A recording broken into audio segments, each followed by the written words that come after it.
terminated your service,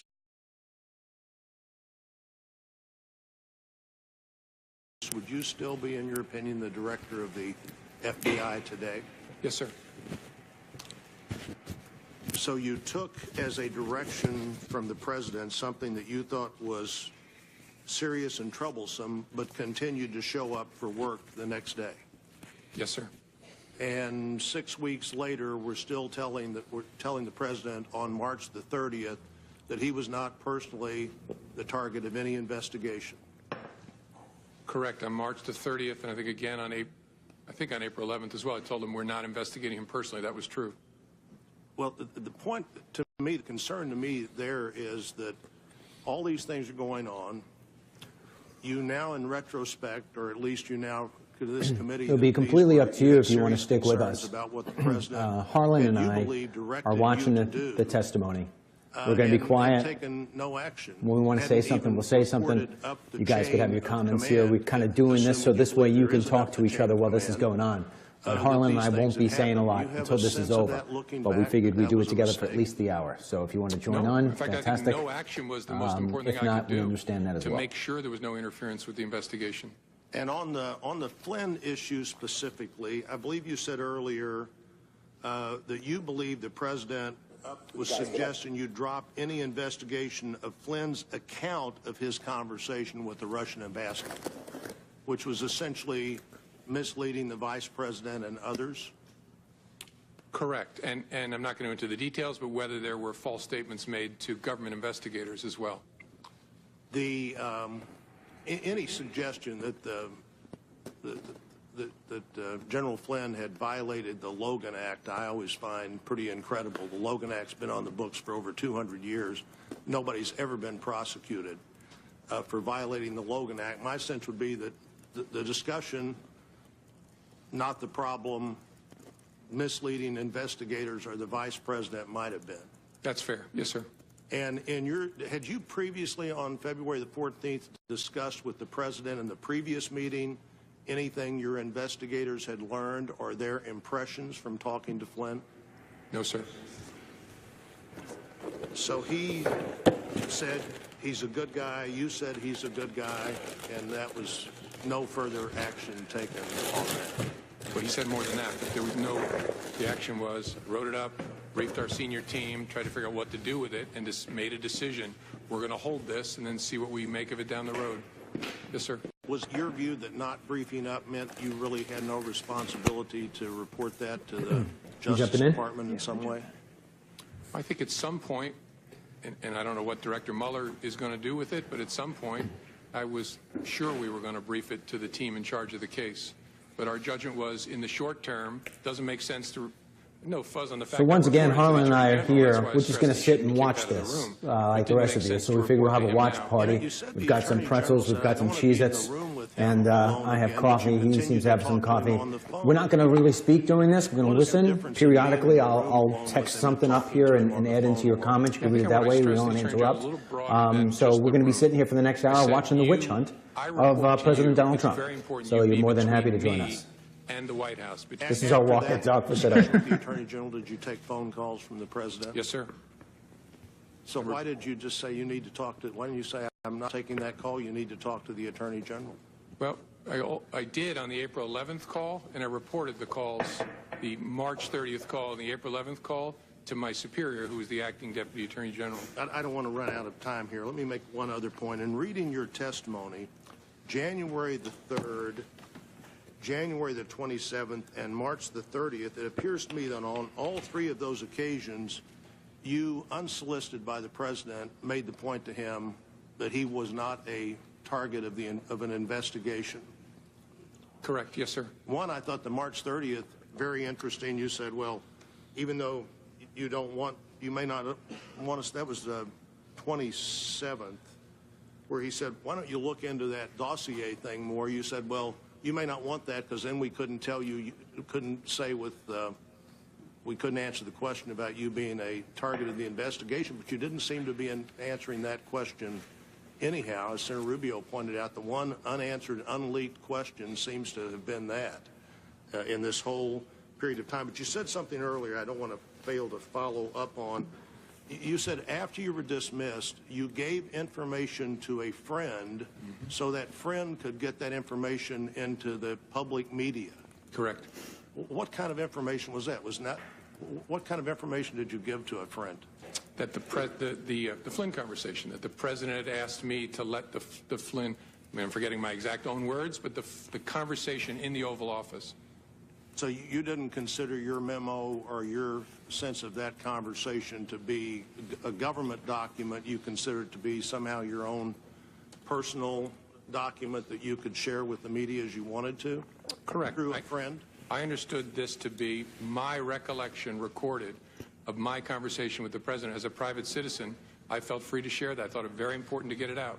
So were all of your memos that you recorded on classified or other documents, memos that might be yours as a private citizen? I'm sorry, I'm not following the question. Well, I think you said you'd use classified. Oh, yeah, not the classified documents. Unclassified, I don't have any of them anymore, but I gave them to the special counsel. But, yeah, my view was that the content of those unclassified, the memorialization of those conversations was my recollection recorded. So why didn't you give those to somebody yourself rather than give them through a third party? Because I was worried the media was camping at the end of my driveway at that point, and I was actually going out of town with my wife to hide, and I worried it would be like feeding seagulls at the beach if it was I who gave it to the media. So I asked my friend, make sure this gets out. It does seem to me that what you do there is create a source close to the former director of the FBI as opposed to just taking responsibility yourself to say, here are these records, and like everybody else, I have other things that I'd like to get into, but I'm out of time. Okay. Senator King. Thank you. First, I'd like to acknowledge Senator Blumenthal and earlier Senator Nelson. I think the one principal thing you'll learn today, Senator, is that the chairs there are less comfortable than the chairs here, but I welcome you to the hearing. Mr. Comey, a broad question. Was the Russian activity in the 2016 election a one-off proposition, or is this part of a long-term strategy? Will they be back? Oh, it's a long-term practice of theirs. It stepped up a notch in a significant way in 16. They'll be back. I think that's very important for the American people to understand that this is very much a forward-looking investigation in terms of how do we understand what they did and how do we prevent it. Would you agree that that's a big part of our role here? Yes, sir, and it's not a Republican thing or a Democratic thing. It really is an American thing. They're going to come for whatever party they choose to try and work on behalf of, and they're not devoted to either in my experience. They're just about their own advantage, and they will be back. That's my observation. I don't think Putin is a Republican or a Democrat. He's an opportunist. I think that's a fair statement. With regard to several of these conversations, in his interview with Lester Holt on NBC, the president said, I had dinner with him. He wanted to have dinner because he wanted to stay on. Is this an accurate statement? No, sir. Did you in any way initiate that dinner? No.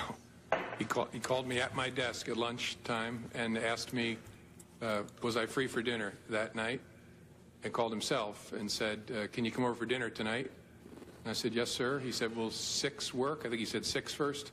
And then he said, I was going to invite your whole family, but we'll do that next time. I wanted you to come over. And is that a good time? I said, sir, whatever works for you. He said, how about 6:30? And I said, whatever works for you, sir. And then I hung up and had to call my wife and break a date. Maybe in a minute. Take her out to dinner that night. And that's one of the all-time great excuses for breaking a date. Yeah. In retrospect, I love spending time with my wife. I wish I'd been there that night. That's one question I'm not going to follow up, Mr. Comey. But in that same interview, the president said, in one case I called him and in one case he called me. Is that an accurate statement? No. Did you ever call the president? No. I might. The only reason I'm hesitating is I think there was at least one conversation where I was asked to call the White House switchboard to be connected to him, but I never initiated a communication with the president. And in his press conference on May 18th, the president was asked whether he had urged you to shut down the investigation into Michael Flynn. The president responded, quote, no, no. Next question.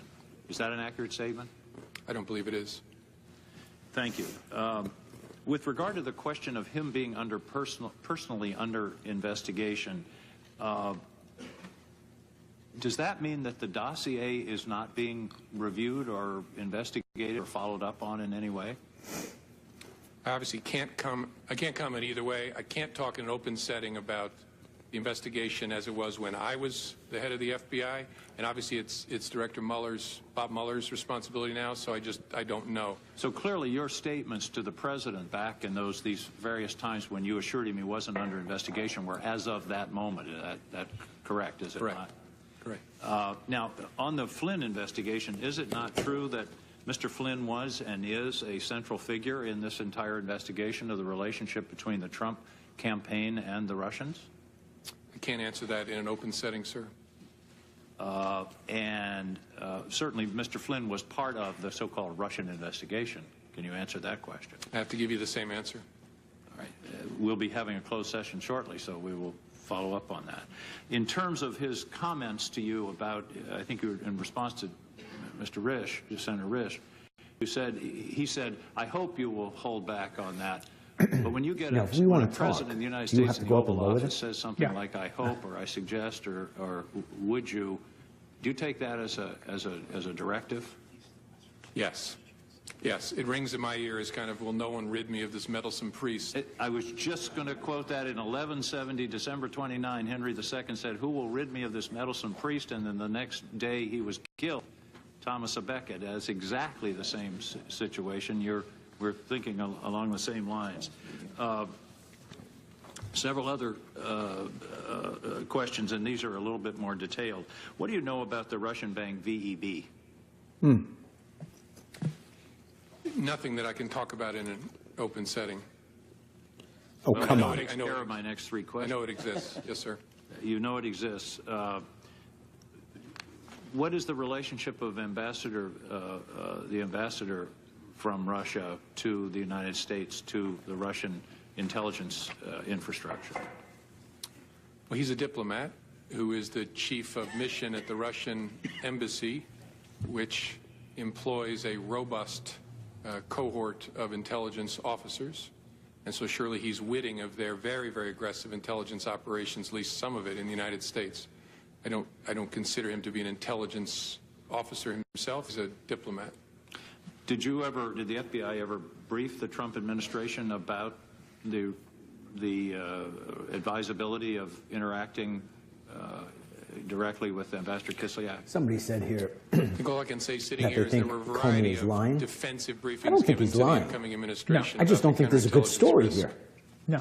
Back to Mr. Flynn. I mean, the greatest thing that he has said so would far, actually, there's closing two out the things I Flynn really like so far. investigation Yeah. have Three impeded things. the Three overall things. Russian Number investigation? one is he can confirm that no votes Well, were altered in unlikely 2016 except because of Russian to the hacking. extent there's always a That's number possibility one. if you have a Hillary, criminal go case away. against someone Number and you two bring it and squeeze them, you was flip them, Marco and they give Rubio you information did a about something great job else. grilling him. But He I said to saw him, the two as the president basically asked you touching to each do other, what but it is that you're separate. doing here today, which Yeah. is tell the American people there's no investigation into him. With regard to your memos, And then Rubio, isn't it I true loved that it, in said, a court of case all where the you're leaks weighing that have evidence, taken place over the last couple of months into the press, it's amazing how never once it was leaked that the president is not under investigation. Right there, that says to me this is a witch hunt. Even better Yes. is that Comey has repeatedly Thank you, Mr. acknowledged that Chairman. he's the source of many of these leaks, of his own memos and letters, but he didn't have the balls to stand up and do it himself. Thank you. So it makes me wonder, these other leaks, could he be... Going to be him. Yeah. Yeah. And then the third part, which is just a whole walk and talk in itself, maybe we do it later, maybe we do it tomorrow, is the fact that he said that Loretta Lynch told him, don't say it's an investigation. And basically he's like, oh my goodness, this is unbelievable. Yeah. And that's why he went out with the part that he did. So in essence, Hillary Clinton's been blaming him for reopening the investigation a week before the election. She should blame her husband for going to the tarmac with Loretta Lynch, because that's ultimately what forced this guy to do it. Yeah. You know what I mean? Dishonesty, it always comes back to catch you in the Yep. ass. Yes. Yeah? Yep. I think nearly all of my written recordings of the conversations, I had a chance to review them before filing my statement. Do you have a copy of any of those notes personally? I don't. I turned them over to Bob Mueller's investigators. The individual that you told about your memos that then was sent on to the New York Times, did they have a copy of those memos, or were they told orally of those memos? Had a copy. I had a copy at the time. Do they still have a copy of those memos? It's a good question. I think so. I guess I can't say for sure sitting here, but I guess I don't know, but I think so. So the question is, could you ask them to hand that copy right back to you so you could hand them over to this committee? Potentially. I would like to move that from potential to see if we can ask that question so we can have a copy of those. Obviously, those notes are exceptionally important to us to be able to go through the process so we can continue to get to the facts as we see it. As you know, the written documents are exceptionally important. Yeah. Are there other documents that we need to be aware of that you used in your preparation for your written statement that we should also have that would assist us in helping with this?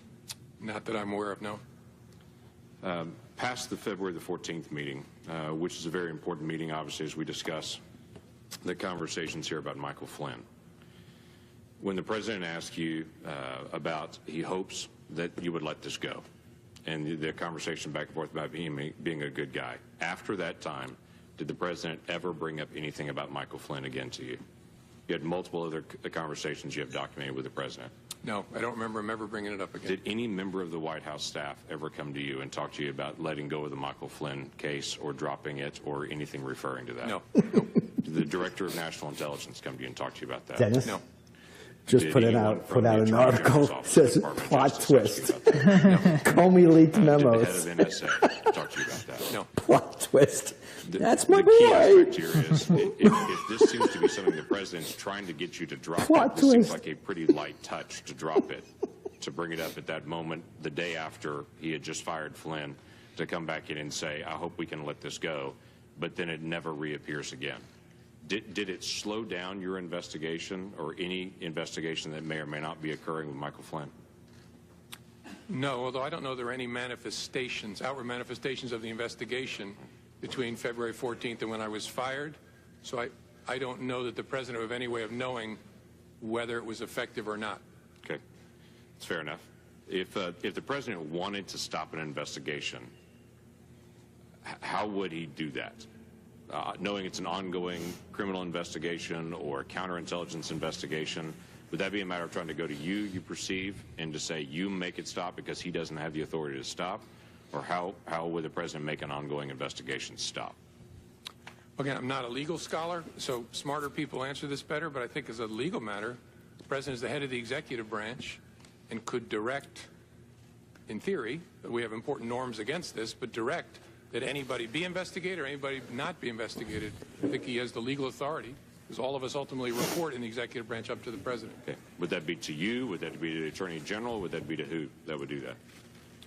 Suppose he could do it to, if he wanted to issue a direct order, could do it in any way. Could do it through the Attorney General or issue it directly to me. Well, is there any question that the president is not real fond of this investigation? I can think of multiple 140-word character Why would he be? This guy's a tool. He's a total tool. As my kids would say. My kids would be, Dad, this guy's a tool. You shared before He's a tool. in this conversation that you're trying to keep the agents that are working on it away from any comment the president might have made.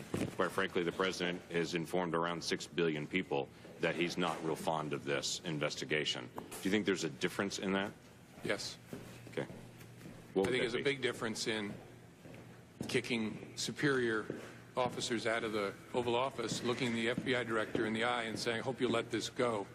I think if the agents, as good as they are, heard the President of the United States did that, there's a real risk of a chilling effect on their work. That's why we kept it so tight. Okay. You had mentioned before about some news stories and news accounts. Without having to go into all the names and the specific times and to be able to dip into all that, have there been news accounts about the Russia investigation, about collusion, about this whole event, or accusations that, as you read the story, you were stunned about how wrong they got the facts? Yes. There have been many, many stories purportedly based on classified information about lots of stuff, but especially about Russia, that are just dead wrong. I was interested in your comment that you made as well, that the president said to you if there were some satellite associates of his that did something wrong, it would be good to find that out. That the president seemed to talk to you specifically on March the 30th and say, I'm frustrated that the word is not getting out that I'm not under investigation, but if there are people that are in my circle that are, let's finish the investigation. Is that how you took it as well? Yes, sir. Yes. And then you made a comment earlier about the Attorney General, previous Attorney General, asking you about the investigation on the Clinton emails, saying that you've been asked not to call it an investigation anymore, but to call it a matter. And you had said that confused you. Can you give us additional details on that? Well, it concerned me because we were at the point where we had refused to confirm the existence, as we typically do, of an investigation for months.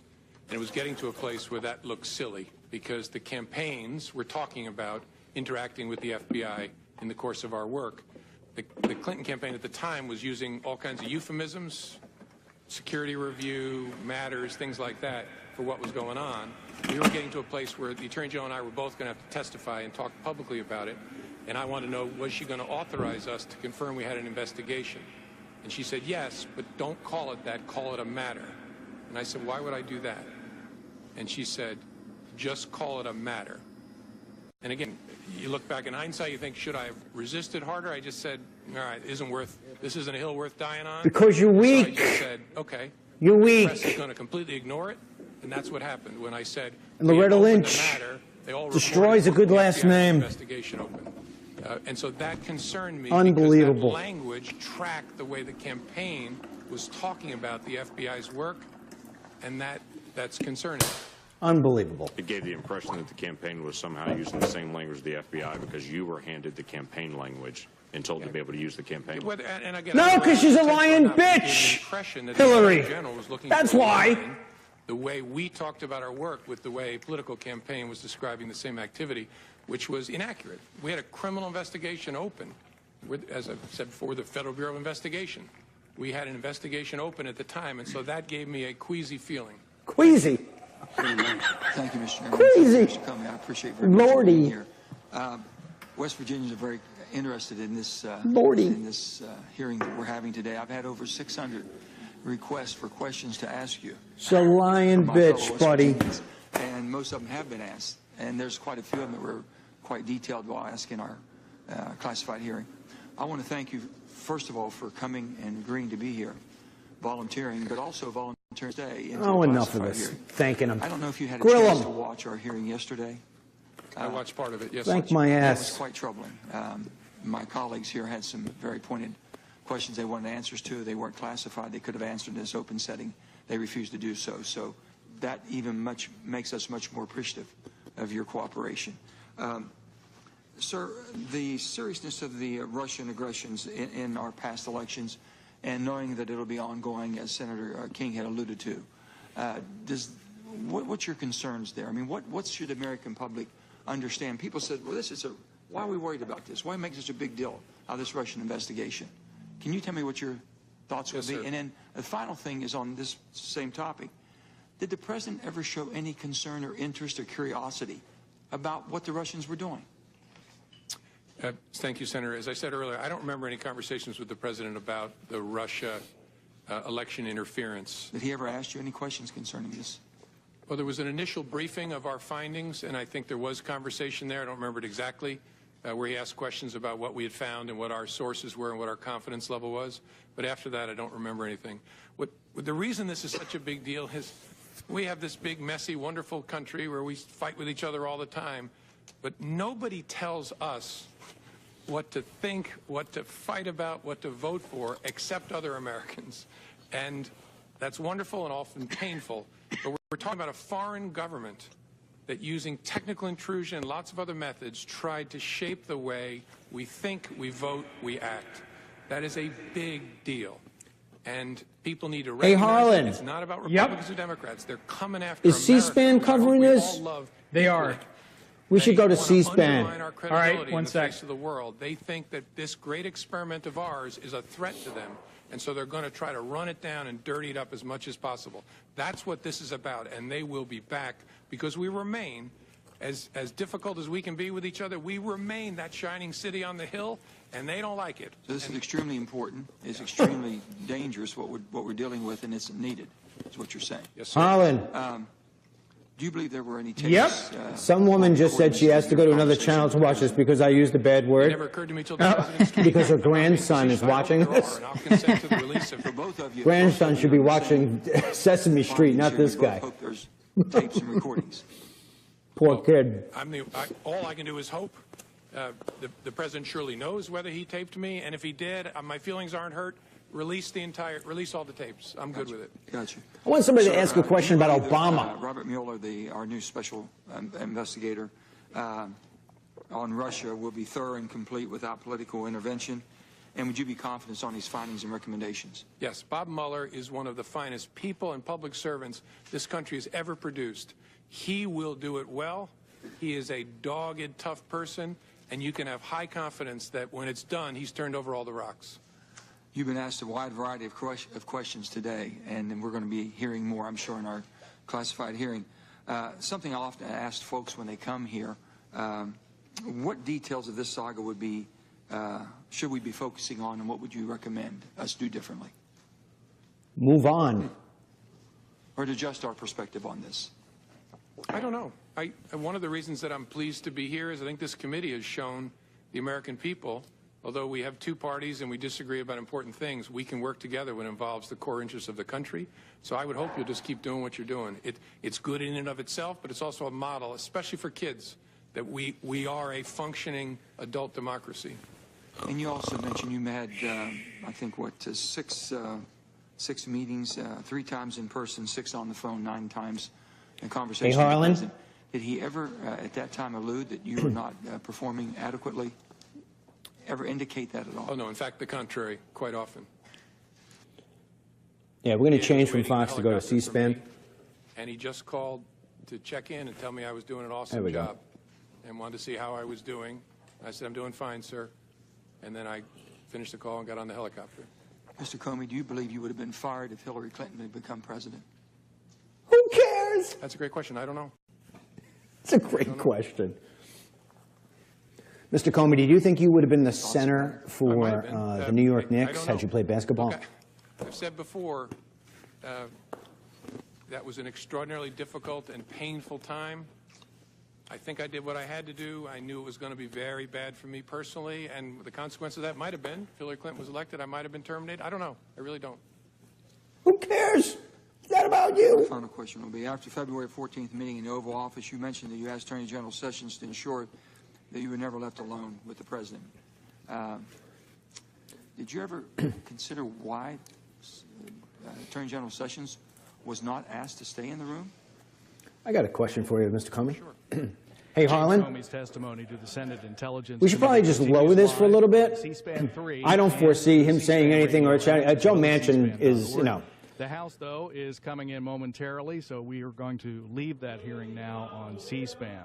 The House today is finishing up work. They're leaving this thing. I think we're going to have to go back to Fox News. C-SPAN's leaving. Expected this afternoon.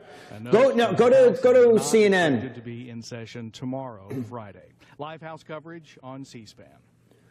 C-SPAN is actually going away from the hearing to the House coverage. My goodness. So, the Attorney General, I think it was the next morning, in a meeting, but I did not tell him about the Flynn part. You know what, we'll give you some commentary Do you believe this will rise to the after we see who asks the next series of questions. And that's Bob Mueller's job to sort that out. I want to see what the questions are. Thank you, sir. Who's asking the questions? If it's hard hitting, we'll keep with it. Mr. Chairman? Hey, you want me to pull down? Hold on. Let's see who's asking the next questions. Okay. Mr. Comey, you encouraged the president to release Oh, Cotton's good. You encourage the Department of Justice or your friend at Columbia or Mr. Mueller to release your memos? Sure.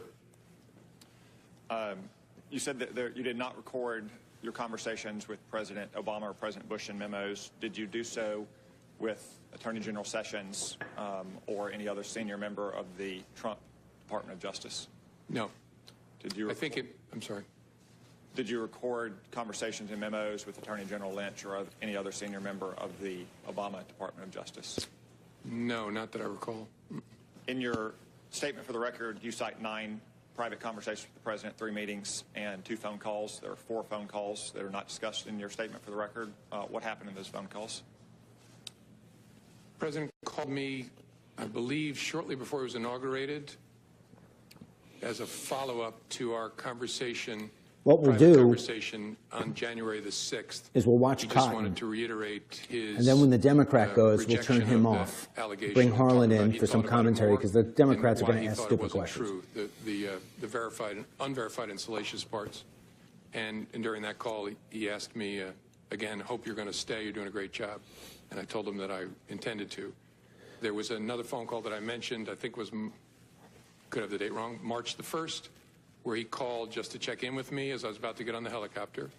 There was a secure call we had about an. Can you guys watching on Facebook? Can you hear the television?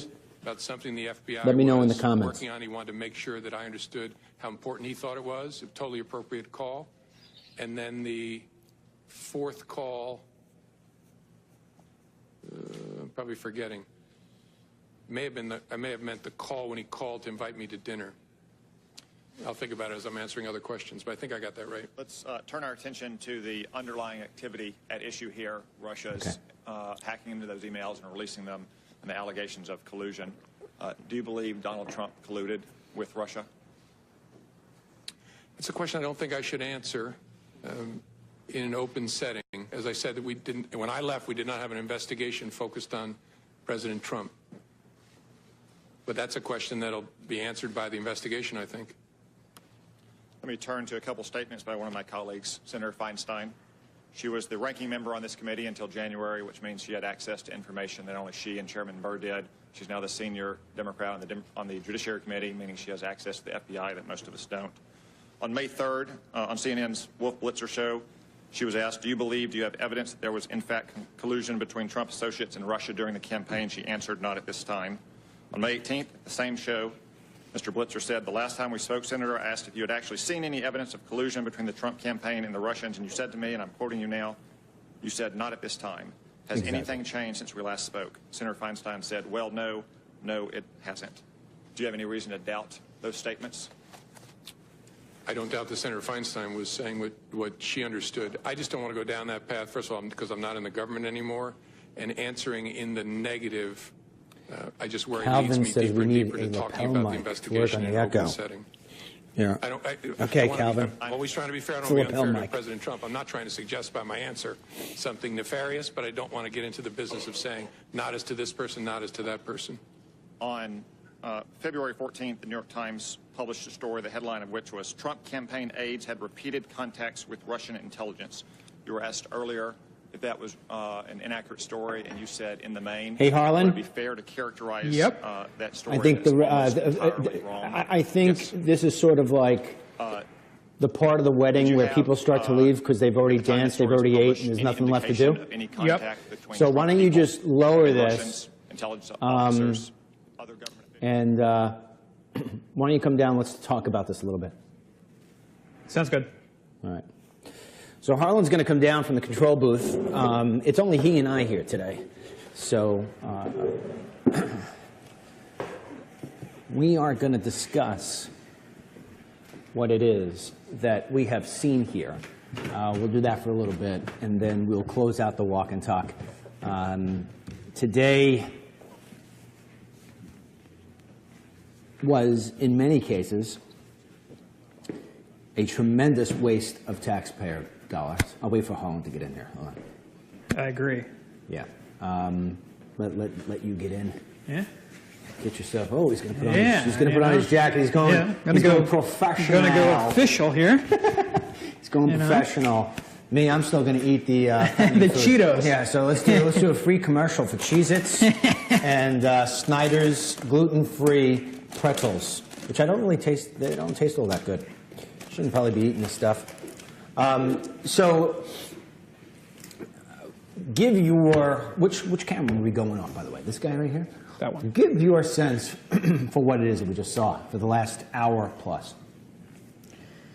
Well, I mean, this is a lot of showboating by both the Democrats and Republicans trying to ask questions that can be cut down into sound bites. But all it's going to do is confirm what everybody already thought, you know, whether you're a Democrat or Republican. I didn't have, as far as I can tell, there are no revelations here other than him admitting, we knew about everything else, other than him admitting that he was the leaker of these memos and that he didn't have the guts to actually do it himself. Everything else we kind of knew. Yeah, I mean, the fact that, well, there was another revelation I think that was huge, was the Loretta Lynch tarmac thing with Bill Clinton. I always suspected that. But see, but here's the thing. Yeah. The suspicions versus the actuality of it all. You're right. I think that's earth-shattering because we all figured as much, and it just punches home how big of a liar Bill Clinton is, Hillary Clinton is, Loretta Lynch is, Barack Obama is. As far as I'm concerned, it all shows that. Because if you recall, it was Bill Clinton said that when they were on that tarmac, that they were basically talking just about flowery things. And oh, by the way, it was a coincidence that we were both on the same tarmac at the same time and everything, whatever. So obviously it was very clear. And that's where I think it shows that although sometimes it is easier to tell a lie, the lie is always going to come back to whip you in the butt. And this is a perfect case. Hillary has been out now for weeks touting how she has lost this election due to the unfairness of this, the unfairness of that. One of the unfairnesses being she couldn't get into the mind of understanding why Comey did what he did. She said that. I can't understand why he did what he did, but he really hurt me because once he put out the fact that there was a reopening of the investigation, my numbers tanked. Well, the reason why he did that is because Loretta Lynch came to him and basically after meeting with Bill, unless I've got this grossly incorrect, said to him, hey, it'd be good if we could go in another direction. And then Loretta Lynch says, don't call this investigation, do this. And then Comey says, you know what, this is concerning me. I need to go out to the public. Well, I think the timeline was, I think Loretta, if I'm understanding this correctly, Loretta Lynch came to him and said, don't call this an investigation, before he had that press conference in the summer. Remember when he said... Oh, I thought it was the other way around. I thought it was the other way around. I mean, I don't know. I have to. It's confusing the timeline here, and I hear what you're saying. It could be that, but I took it as if he felt like his hand was forced. He had to come out and give that press conference, which was unprecedented over the summer, so that there wasn't an appearance of any sort of conflict. But regardless, your point. Comey was directed by former AG Lynch not to call Hillary Clinton email a probe an investigation. Yeah. Where the hell was the tarmac part that I'm looking through here? I think that was over the summer. Yeah, no, I know when the tarmac was, but I'm trying to find out where the tarmac played into this. Yeah. Not to call email probe investigation. Let's go to something else while I look this up. Yeah, give commentary. Totally. When Rubio grilled him on the 3 questions that the president had asked you. He asked you to do 3 things. 1 is to give your honest loyalty. 2 was about the cloud. If there's anything, please, if there's a way you could let the cloud sort of go. Or whatever, he's a good guy. Yeah. And 3 was, can you please tell the American people that I'm not under investigation? Yeah. And then Rubio says, and is that not what you're doing today? You're basically doing what the president asked you, was to confirm he's not under investigation. And so, he says yes. Now, of all the things that were leaked to the press, why wasn't that one leaked? Why wasn't that one there? That is, to me, I wrote a quick little something while we were upstairs watching it. To me, that puts all this into context of this is a witch hunt. Yeah. The only thing that I think they may have a little bit of ground to stand on is with General Flynn. Now, President Trump said, I hope you can let this go. That's what Comey's saying. I hope you can let this go. Now, I hear that and I think, we hear President Trump all the time and he speaks casually a lot of times and it was probably relatively throwaway saying, he's a good guy. I hope we can just get past this. But I can understand how somebody like Comey, who's by the book, more or less, would hear that and think, my boss is trying to influence me. Hold on. Brett Baer tweets out, Comey says, then AG Lynch told him to call email investigation a matter, not an investigation, and it troubled him greatly post-tarmac meeting. Yeah, but that tarmac meeting was before the summer press conference. Fox News. Comey says Lynch tarmac meeting, directive to downplay probe prompted him to go rogue on Clinton.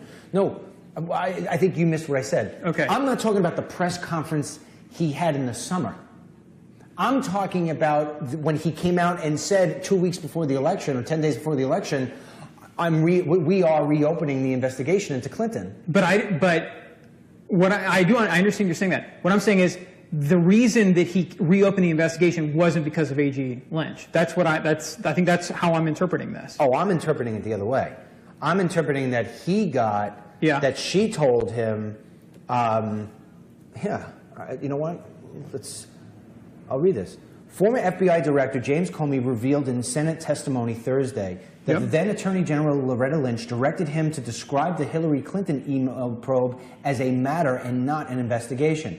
He also said that the directive, combined with Lynch's unusual Arizona tarmac meeting with this thing, because the ads keep on dropping, with President Bill Clinton, led him to make his independent announcement regarding the Clinton email probe last July. Okay, so you're right on that. In his closing watched Senate Intelligence Committee testimony otherwise devoted to... All right, so you've got the timeline correct on that. I've got the timeline. It is very confusing. Incorrect. It's very confusing. Yeah. Okay, so to that degree, aside from that, if you were to punch this down into little tiny bullets, we come away knowing... And Cotton just hit it sort of really well right there. He said Feinstein, who had complete access to you prior to the change of Congresses, up to basically January, had all the information one could have. And she went on and told CNN, Wolf Blitzer, there is nothing we have right now. There is no smoking gun that shows that there's been any collusion between President Trump and the Russians. Has anything since then changed? Now, he says he can't jump into that. So there would have to be something significant found since January to where we are today, and this guy hasn't been in there for 2 months, right, or a month and a half, right? So there has to be something significant found. If there was something significant found between January, when Feinstein was there, and a month and a half ago when he was gone, don't you think that would have been severely leaked? I would think so, yes. Everything else has been. But you know what, this whole spectacle, and this may be very unpopular with the comments section, I think it's all President Trump's fault. And I'll tell you why. Go ahead. Because he went out on Twitter and he said, I have tapes, or he said, you better hope I don't have tapes. He's poking the bear. He said, going back to the General Flynn thing, he exposed himself to one of his subordinates, who's supposed to be relatively independent, to interpret him, to potentially misinterpret him as trying to interfere with an investigation. I think he opened himself, he created this, and I don't think he obviously didn't do it intentionally. Of course not. But he's got to start being a little bit more careful. Because of course the Democrats are looking for every little thing. And you can't give them an inch, because you give them an inch, and they're going to take it wildly out of context. They're going to misinterpret what you're saying, and we're going to have meetings like this, because they love this spectacle. And last night, I was explaining this to you when you came in this morning. Last night, I was up pretty late. Going back and, believe it or not, watching walk-in talks from when I first started them. And I'm like, holy cow, I can't believe how many things that I said then that are either coming true now, getting 10 times worse than they were, and what have you. And it occurred to me last night that the single best thing that's going to come out of this testimony is the single worst thing that's going to come out of this testimony. Trump's not going to stop. He's not going to get bagged for anything. No. Rightfully so. And he shouldn't be. He's not going to get bagged for anything. And because there's no price to pay for no wrongdoing, although you are spot on correct that he is creating his own, you could say it's this. If his travel ban gets slammed down, you can say whatever it is. His tweets, inability to stop creating his own headlines for no reason other than just liking to have his own headlines causes this. Yeah. And because there is no downside other than down polls, polls going down, he's not going to stop. He is simply not going to stop. Well, and the other thing is, one of my biggest criticisms of Hillary Clinton was that she never articulated a reason for why she was running for president. President Trump struggled, in the White House, struggled to articulate a reason for firing James Comey for days. For days. And Comey, at the beginning of this, hinged on an interview that President Trump gave where he said that it was he basically said inelegantly to make the Russian probe go away. Yeah. It's like why? Like, if you're going to make this big of a decision, you've got to realize the gravity of firing the FBI director. He has every right to do it. Have a really clear, articulate message, and everybody's got to say the same thing. But not only firing him, but how he fired him. But how he fired him. Okay? And here's something else, and I am not one to try to make excuses anymore for the president. I will not do it. Yeah. As far as I'm concerned, doing that, you're playing Russian roulette with your own credibility. You play with the truth, and I just don't have it in me to do that. As much as I would like to sometimes, because it would probably help us, with our numbers. I'm sure for every 3 people we get, because they're like, hey, these guys are honest, true news, they're going to give it to you. I lose somebody who, because we're not feeding their need to hear all pro-positive Trump stuff. Yeah. So, it's 3 steps forward, 1 step back. I'd rather do that than take 4 steps forward and not sleep at night. Yeah. Okay. When you hear Comey talk about the fact that the president said, everybody else clear out of the room, I want to speak to him. And Comey says, AG Sessions is sort of lingering around because he knows this is inappropriate. It's not the right thing to do. And he finally says, go. Sessions doesn't want to undermine the president. At the same time as I hope Sessions learned his lessons and said, Mr. President, I apologize for having to do this, but this, what you're about to do right now, even though maybe innocent in nature, is inappropriate and it can't continue. Now, Comey should have done the same thing. Comey should have said, Mr. President, I want to stop you here. This is not something that we can do. We cannot do it. The reason why they don't do it, or they haven't done it, Comey's chance, he'll never have another chance to do it again, is because Trump is intimidating. And so they're trying to, and Trump comes from a different world, so they're trying to get the balance between how do we get this guy happy, he is the president, and how do we keep within the confines of what we're supposed to be doing. And these men, Sessions and Comey, are both lingering to the sign of weakness that is within them. And they're probably sitting here both now scratching their head saying, why wasn't I stronger? You heard him say it. I was weak. I should have been stronger in many cases. I don't think this is the president trying to be a con artist. I don't think this is the president trying to be sneaky in the grass. I think this is the president using tactics he's used in business his entire life and applying them into Washington, D.C., and just not knowing that the two don't blend. I'll give you a prime example in real time, real life. My father left us when I was 12, 13 years old. Okay. There was no other man in the house. When I started dating Mary, the first time I ever went to her house, I went outside, I drove up in my car, and I beeped the horn. Her father was pissed. Who's this guy coming and beeping a horn at my house? Tell him to get his ass in here. I didn't do it because I'm a scumbag con artist. Hey, I'm going to get your daughter in the car and wait until you see what I do with her. It was because I didn't know. I didn't have an older sister. Nobody had ever come to my house and beeped the horn. My mother didn't tell me, oh, by the way, don't do that. I had no dad telling me this is the correct protocol. It wasn't until I understood that I made that mistake, they said, well, I'll never do that again. I think President Trump is making some of those same mistakes along the way, and he's learning his lessons the hard way because he's going at it. That's the question. Is he learning? Well, here's one. I know that he's. I don't think he is. Well, is he live tweeting this? You know, he's not, because at this point, I think that's. I would be surprised if he's not tied down to it. Yeah. If Ivanka, no, I would see Ivanka try to be like, listen, we got to tie up Dad.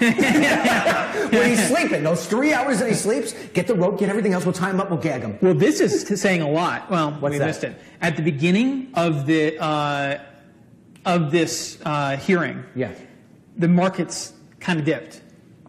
Now that this is played out, the Dow's up 80 points, Nasdaq's up, S&P's up. It's all more than we're on it. So the markets are interpreting this as something that's going to go away. The stability will return. I mean, because I think there was a lack of clarity. The stability in the inconsistencies. See, I'm with you. See, if we're going to shift gears into market perception, I told you, I'm betting against the market because I don't think things will change. Yeah. Okay. I don't think, this goes back to what you said before, I don't think the market really has anything built in about the fact that the president was going to be impeached or that he was going to be found guilty of collusion. I don't think anybody along the way really, even the Democrats, truly believe he did anything with collusion. I think it's a great narrative. It's a great thing to put down people's head. We had to go through this entire hearing process in order to have the truth come out, and it will come out. It still doesn't get down to the nitty-gritty of why the market is going to fall out of love with this administration.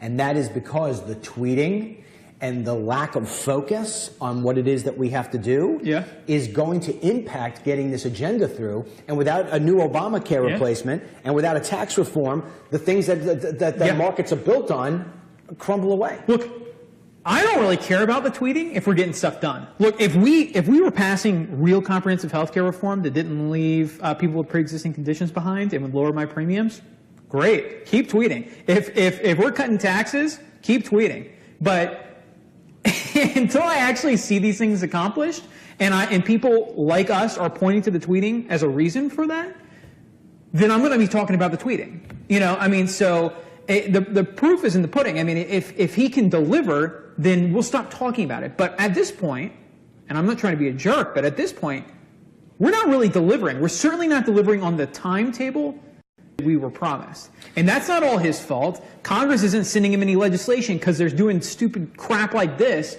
instead of debating legislation. So, I don't know how many of our people watching actually own businesses, run businesses, or understand the markets. I want to reemphasize something. When we look, here we are, June 7, June 8? When we look at June 8, I mean, in theory, we are almost 6 months into this pregnancy, right? Pregnancy. What are we going to name the baby? Yeah. All right, we're 6 months into this presidency, and there is no major legislation. The one upside that we do have, that will be locked in for a very long time, is the fact that we do have Neil Gorsuch on the Supreme Court. Stay tuned for how it is that he comes out to be. Let's not forget that we thought that we had a winner in John Roberts, and he wound up passing Obamacare, right? So when you've got that alone, you could say, okay, we've got at least something already. The second thing that you can say that we have is that we have a better job market. But I cannot emphasize more that the job market and the things that are coming of the stock market are based on this agenda going through. And I know as a business owner that I am constantly looking at how much things are going to cost me, how things are going to be, how much of my money I'm giving away to taxes. And so when I believe that all the expenses, the biggest expenses I have is health, so when you turn around and I could lower that, and I know that my tax rate's going to come down and I'm going to have more money for the business to invest, then I go bullish. I don't go bullish on what is today. I go bullish on what I think is to come. It's speculating. It's speculating. And therefore I do that. Now, when I see this stuff delay, I start to get very nervous. I say, okay, my premiums aren't going to go down. They're going to continue to go up because that's the way they've been going. And I'm not going to save any money on taxes. I'm going to have to continue to pay what I'm paying. And therefore, I'm going to hold back some of this investment and go a little bit slower. For those of you who don't know, Harlan and I this morning talked, they would never know, Harlan and I this morning talked about the longevity of what we're doing. What actual path can we versus can we not take? And at 26 years old, without getting too much into our conversation, 26 years old, he wants to move like lightning in a bottle. At 48 years old, I want to move much slower. And the reason why I want to move much slower, although we both want to get to the same destination, is because my experience tells me there could be pitfalls ahead, and I've got to be very careful of that. You want to move faster because we want to be first to the market. And so there we toggle these things. If I saw some of the things happening, I would lean more toward you. But I'm not seeing them happen. I see them getting kicked down the road. We very well could, Harlan, bring in a new year without one major piece of legislation. They're already talking about that, and they're saying that tax reform could happen next year, and they'll make it retroactive. But you know what? For everybody that's paying taxes this year, you know, and we were promised tax reform in like the first 100 days. Then it slipped to late spring. Then it slipped to late summer. Then they said the fall. Now some people are saying next year. At some point, you're going to make so many empty promises that people are going to start to believe it's not going to happen. And because people have built businesses and made hiring decisions around the assumptions that these things are going to happen, there's going to be a big pullback if they don't deliver. So, all right, well, listen, it's 12:28. We do need to go back and watch some more of this stuff because I'm sure there will be more stuff that comes out or whatever it may be. You know, next time we will definitely call the Senate and tell them to schedule this for after the walk and talk. So this way they don't interrupt our daily things here. As far as tomorrow goes, we will be back here. In fact, I think the weather is starting to break, Harlan. We may be actually able to do one outside. If we can't, we'll do it inside again for another walk and talk. And that will be that. We are making some changes here. We're making some staff changes. So because of those staff changes, we are temporarily putting Harlan on the Hill, sort of like on the pause button until we make some replacements. And so that, I don't know how long that will be. It might be a day, maybe 3 days, maybe 4 days. I have no idea. We're going to go upstairs and try to plot and plan for that a little bit more. But for the most part, we'll be back here tomorrow to walk and talk. Keep on going to DennisMichaelLynch.com all day long for more news and more information. Take the polls.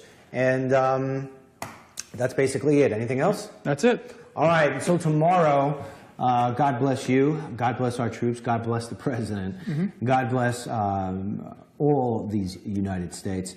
And may God bless those who can actually sit through these Senate hearings and not pull their hair out. That's right. It takes a lot. All right. We'll see you later.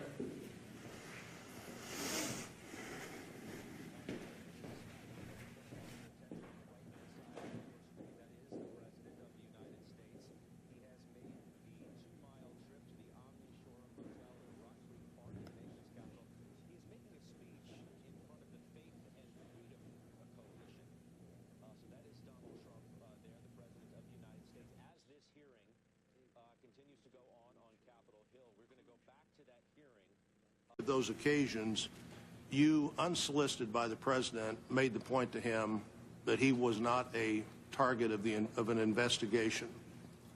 Correct. Yes, sir. One, I thought the March 30th, very interesting. You said, well, even though you may not want us, that was the 27th, where he said, why don't you look into that dossier thing more? You said, well, you may not want that because then we couldn't tell you couldn't say we couldn't answer the question about you being a target of the investigation, but you didn't seem to be answering that question anyhow. As Senator Rubio pointed out, the one unanswered, unleaked question seems to have been that in this whole period of time. But you said something earlier I don't want to fail to follow up on. You said after you were dismissed, you gave information to a friend so that friend could get that information into the public media. Correct. What kind of information was that? What kind of information did you give to a friend? That the Flynn conversation, that the president had asked me to let the Flynn I mean, I'm forgetting my exact own words, but the conversation in the Oval Office. So you didn't consider your memo or your sense of that conversation to be a government document. You consider it to be somehow your own personal document that you could share with the media as you wanted to? Correct. Through a friend? I understood this to be my recollection recorded of my conversation with the president. As a private citizen, I felt free to share that. I thought it very important to get it out. So were all of your memos that you recorded on classified or other documents, memos that might be yours as a private citizen? I'm sorry, I'm not following the question. Well, I think you said you'd use classified. Oh, yeah, not the classified documents. Unclassified. I don't have any of them anymore, but I gave them to the special counsel. But, yeah, my view was that the content of those unclassified, the memorialization of those conversations was my recollection recorded. So why didn't you terminate your service?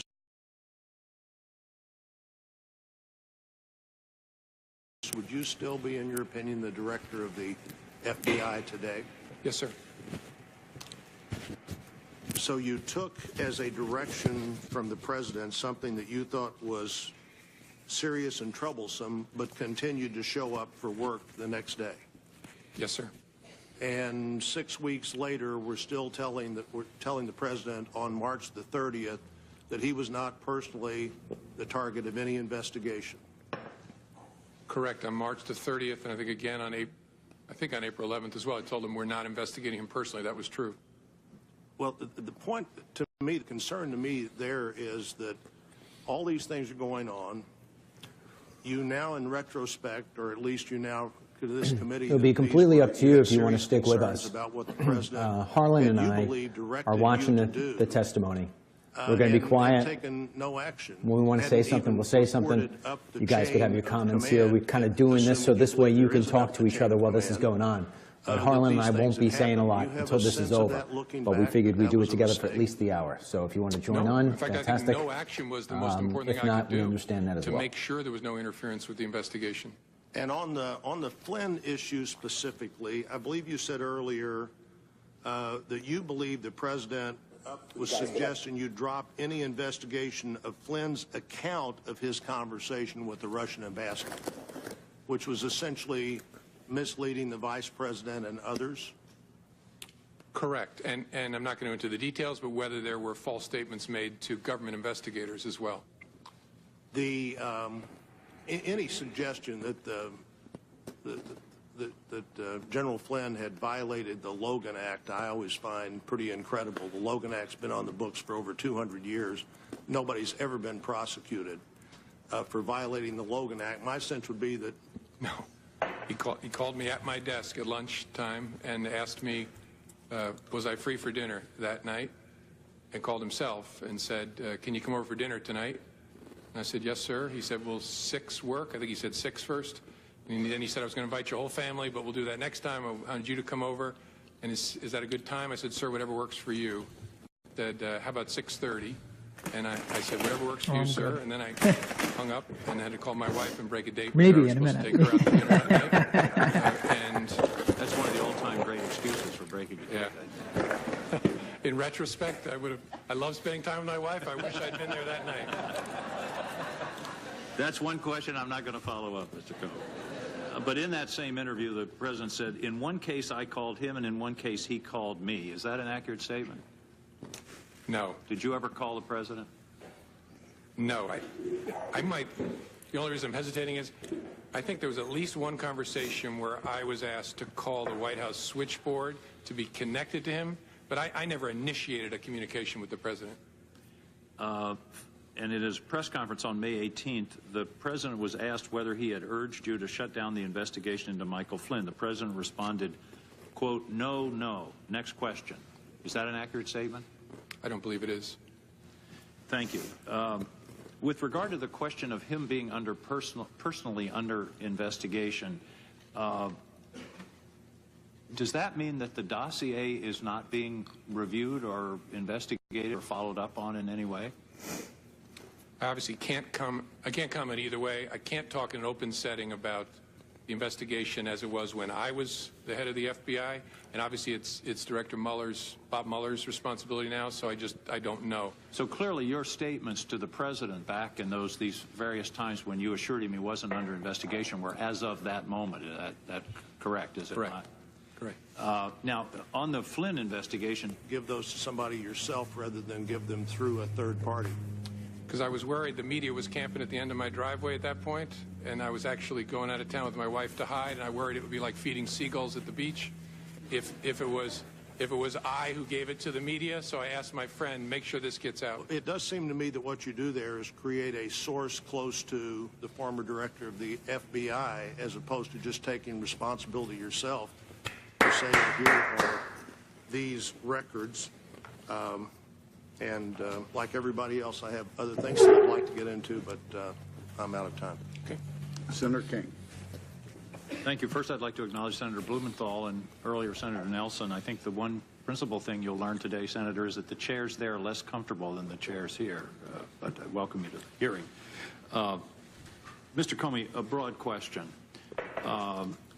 Was the Russian activity in the 2016 election a one-off proposition, or is this part of a long-term strategy? Will they be back?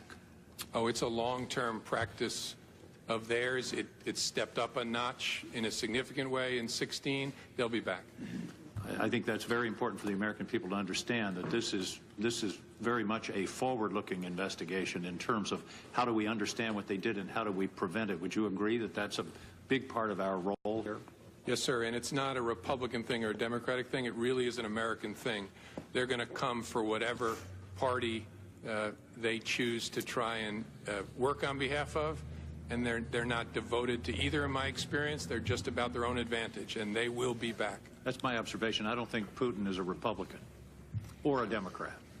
He's an opportunist. I think that's a fair statement. With regard to several of these conversations, in his interview with Lester Holt on NBC, the president said, I had dinner with him. He wanted to have dinner because he wanted to stay on. Is this an accurate statement? No, sir. Did you in any way initiate that dinner? The discussion, not the problem, misleading investigators or the vice president might have been. That's fair. Yes, sir. And had you previously on February the 14th discussed with the president in the previous meeting anything your investigators had learned or their impressions from talking to Flynn? No, sir. So he said he's a good guy, you said he's a good guy, and that was no further action taken on that. Well, he said more than that. There was the action was, wrote it up, briefed our senior team, tried to figure out what to do with it, and just made a decision. We're going to hold this and then see what we make of it down the road. Yes, sir. Was your view that not briefing up meant you really had no responsibility to report that to the Justice Department in some way? I think at some point, and I don't know what Director Mueller is going to do with it, but at some point I was sure we were going to brief it to the team in charge of the case. But our judgment was, in the short term, doesn't make sense to no fuzz on the fact. So once again, Harlan and I are here. We're just going to sit and watch this like the rest of you. So we figure we'll have a watch party. We've got some pretzels. We've got some Cheez-Its. And I have coffee. He seems to have some coffee. We're not going to really speak during this. We're going to listen. Periodically, I'll text something up here and add into your comments. You can read it that way. We don't interrupt. So we're going to be sitting here for the next hour watching the witch hunt of President Donald Trump. So you're more than happy to join us. And the White House. This is our walk-in dog for today. The Attorney General, did you take phone calls from the president? Yes, sir. So why did you just say you need to talk to, why didn't you say, I'm not taking that call, you need to talk to the Attorney General? Well, I did on the April 11th call, and I reported the calls, the March 30th call and the April 11th call, to my superior, who was the acting Deputy Attorney General. I don't want to run out of time here. Let me make one other point. In reading your testimony, January the 3rd, January the 27th, and March the 30th, it appears to me that on all three